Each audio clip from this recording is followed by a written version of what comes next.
Just finished up an amazing project out here in New York at a spot called Hotel on Riverton. So me and Matt, we've been working in the hospitality, media, and event space for a couple years now. And I always love hotels because they produce a lot of unique collaboration opportunities. So here, we've always traditionally worked with hospitality venues, but then we also have this commercial real estate Fintech company who was throwing their first event, and they were looking for some media coverage because not only was the event valuable to the people who were here, but they wanted to make sure they captured it perfectly to communicate all of the valuable information to the outside audience as well. Right. So with that in mind, what are clients' goals when they say something like that? It's a funny thing because I feel like clients don't actually know what they know that they need. And so they say that this is their goal, but what they really need, that's where we come into play and we translate what they say. They go, okay, our goal is just to, we want some video of the panels. But that's not actually just what they need. What they really need is they need a way to be able to market and sell this seminar, these packages that they're putting together for their clients to people that are new eyes, and even to establish more of an expertise and educational format as well to people that maybe can't make it to the panel. I mean, because this was on Wednesday afternoon from 11 to 6 p.m. And so Basically a mini conference. It really was. It was really more like a seminar, more than anything else, And so their goals really were, how can we translate this to something that is going to be disseminated to multiple people outside of what can actually just show up, and what can help move us across the goal line, which the goal line is how they can raise funds for these projects that they've got going on. And this is actually kind of like a joint goal that they had going here. They have their fintech platform, which is doing revolutionary things in how capital is raised in general. Then they also have a property here itself, which is on the platform trying to raise capital. So they provide education around a subject, which is called tokenization. But then also this property is just finished a remodel in April, and they wanted to showcase, give people some tangibility when it comes to investing in it. So we was on the rooftop, beautiful location overlooking Manhattan. Gorgeous location. You can see that there aren't any tall buildings in view, which I think raises the property value of it all. And this is something that this team is based out of Houston, but it's hard for them to communicate that this space has this opportunity unless people bring it here. And that's one of the things that we were talking about before this project started, was like they were talking about just having this as an event to showcase to people to come here, but we were also telling them how, or really you, and I'll let you kind of go into more about how we need to be able to market this property, not just to the potential investors, but also if this is an asset that you own that you want to fill up on a regular basis, you need to have a commercial to showcase how great the asset is, because otherwise they go to Google and they look at Yelp reviews and they look at random videos people take. But how can we translate that into an asset that actually will be able to get people in the doors here as well? When it comes to just hospitality, marketing in general, you just have to make sure you cover every angle. And when it comes to media, I mean, the hardest part is getting us out here. And then with us being naturally entrepreneurially, prospectively gifted, we come into an opportunity like, okay, how can we maximize every single minute of the day here? Like, of course, we're capturing the panels, but then we realize like, okay, this asset needs to, of course, generate higher cash flow, so it's more of an investment property. So maybe marketing it as an event space, marketing as food and beverage operations, that'll be good for the assets, which of course long-term helps out the platform. But then also this platform itself has media of the assets within it for investors who are doing their due diligence. So making sure we have standardized pictures and videos, which can be a repeatable process across all the other assets on the platform, is something that you think about too when you go into filming media for these real estate showcases like this. Yeah, and I mean, I think it's great for you to talk about how we actually built out the project for them, because what they told us the goals were and what we knew would need to be built during our pre-production meetings was completely different. So what was your kind of like your process going through as you were building out this project and translating their goals to what were actually deliverables that they actually need that can help move them across those goal lines? I mean, I think the biggest thing is, especially in an event like this, is really looking at who the speakers are. Seeing what speakers' ecosystem, what they're a thought leader on, and from there drafting like, okay, this is the content we need to lead, because that's one of the most valuable things is they got these very important people here today. How can we maximize their participation in everything? And of course, understanding that the asset needs to be showcased. Yep. And then understanding that the team, RedSwan themselves, need to get media as well, because when it comes to doing follow-up for the people who did make it, making sure they get a chance to see these people that they should have met in person, or following up with people who were here by having those, those continuing face touch points with the team that they shake hands with, those things are all valuable. So just understanding, like, we have the RedSwan, we have the speakers, and then we have the asset itself. And then from that, 3 pillars, then building out the pre-production, script questions, B-roll collection, and distribution mechanisms. Pre-production, that's a part that a lot of clients don't understand that goes into what we do. That's the job. They think it's literally just, oh, hey, we need you to come shoot this for us. So we just are 2 guys with some cameras that show up and we go, hey, I got a camera. I'm going to hit this button, turn it on, and there you go. You've got media. What does it really take to put something like this together in our pre-production meetings? Like, Honestly, I'm going to give it to you because I think that one of the biggest things is once we have this plan, this capture strategy, then it's an equipment acquisition because, you just can't bring 5 guys with 5 cameras. You don't need that. So typically you need 1 or 2 guys, and that means you need to acquire more equipment to offset the lack of one guy owning all this stuff. So how do you go about approaching that strategy once you have a pre-production plan? Once I've got the pre-production plan, really then what I look at is, okay, what am I trying to get as an end result? How we're going to get there? Then it's, okay, so the equipment that we need is, let's look at, okay, how many actual people need to be operating? So we got panels. We're going to want at least 2 camera angles, minimum 2 camera angles on that. Just because 1 camera angle, yes, it captures the content like the client wants, but it's not engaging. And we always have to be producing content that is engaging because that's what their end users want, because people have short attention spans. And these presentations are 40 minutes long. Right.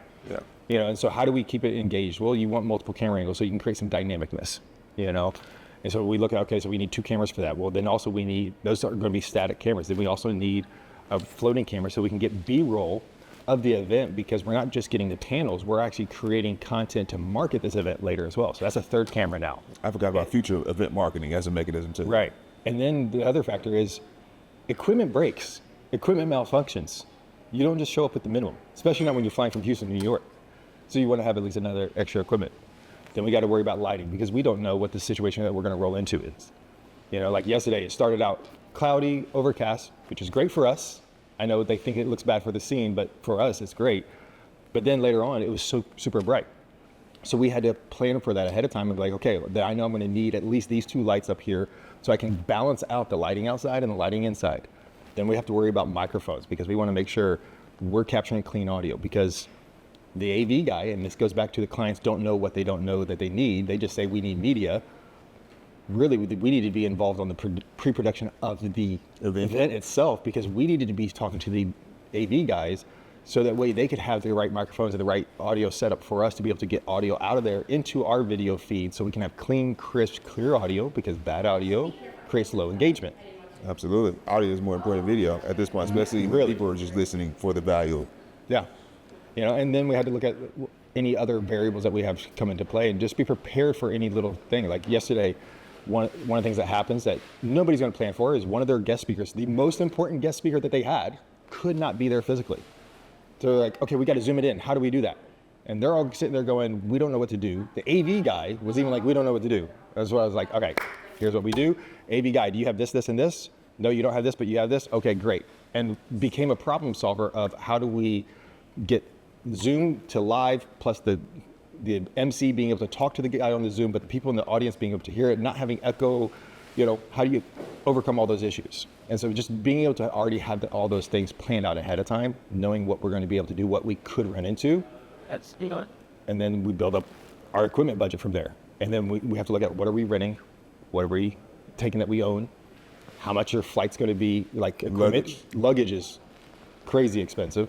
Is it better to rent something here in New York, get in an Uber or a taxi, go pick it up and we bring it back with the logistics behind that? And so looking at our time schedule, and that all goes into our planning session. Of course, you want to kind of just go over the game day execution plan itself.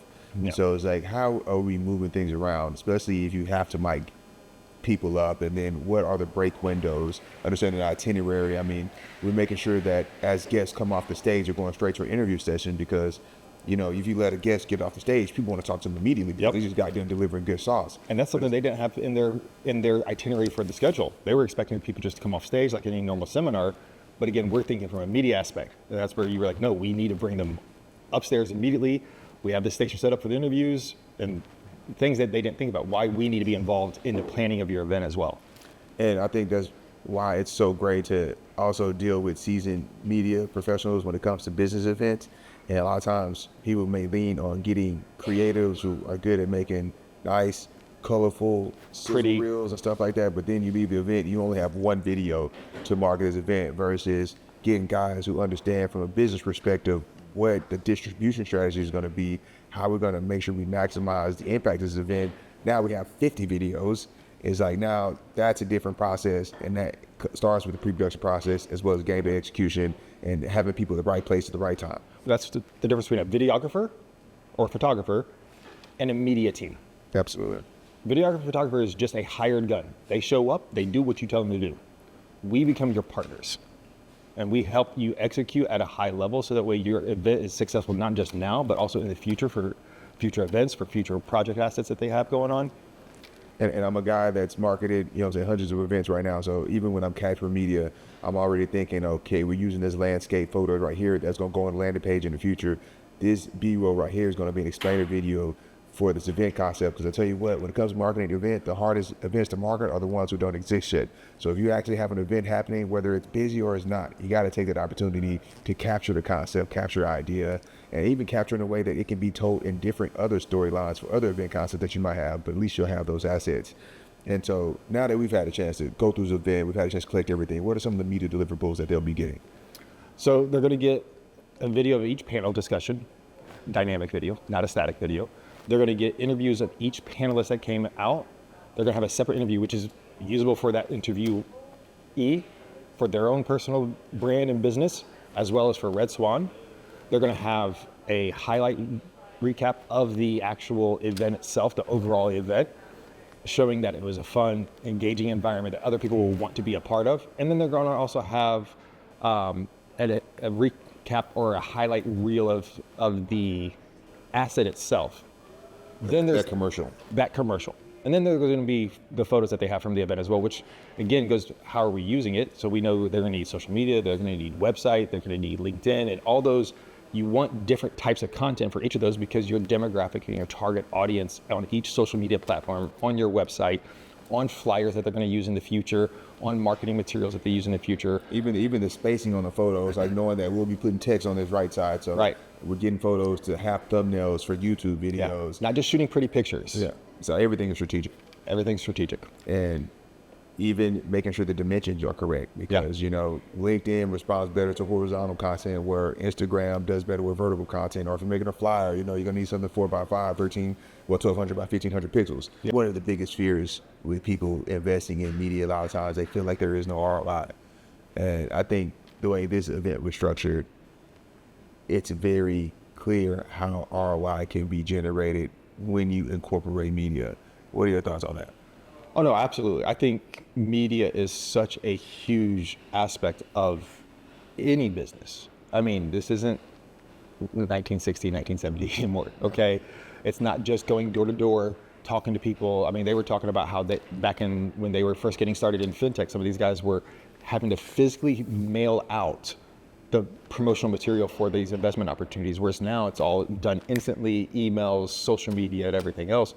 And so media has taken over a larger impact in your business, in the ROI that you get on your business. And without good media, you're not going to get the results that you want.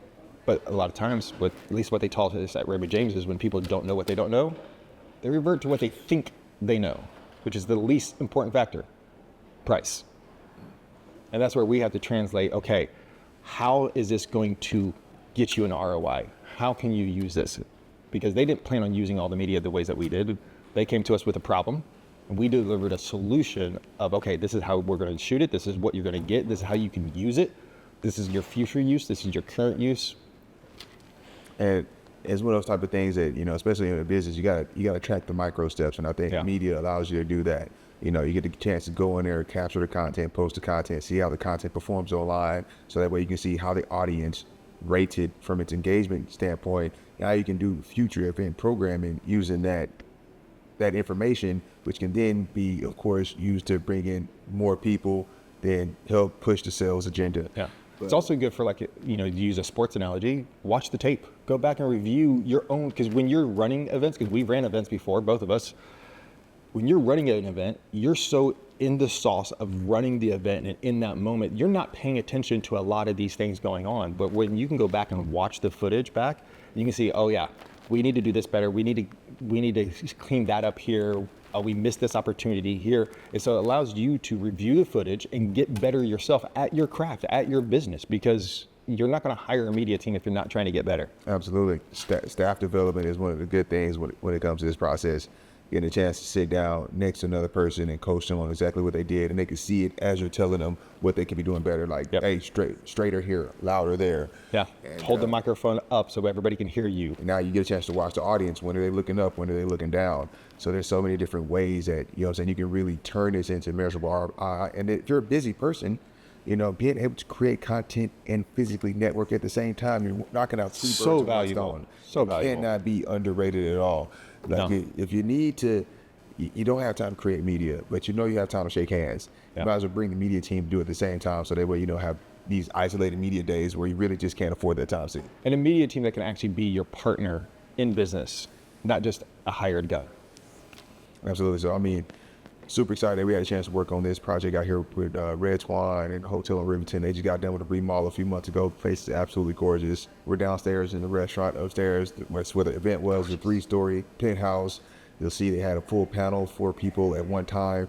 They ended up having the rooftop celebration. And ultimately, we want to make this media production process more accessible to a lot of people within the business space who probably feel like content creation isn't for them and they just haven't utilized it correctly. And I think integrating it into your events is the best way to kind of tie it to an ROI if you're not somebody who wants to just have somebody come to the office and shoot a bunch of videos all at one time. But getting a chance to get that social proof, getting a chance to get these other thought leaders involved in the process can help them turn into your distribution strategy, because if you create content, you still got to put it out there. Yep.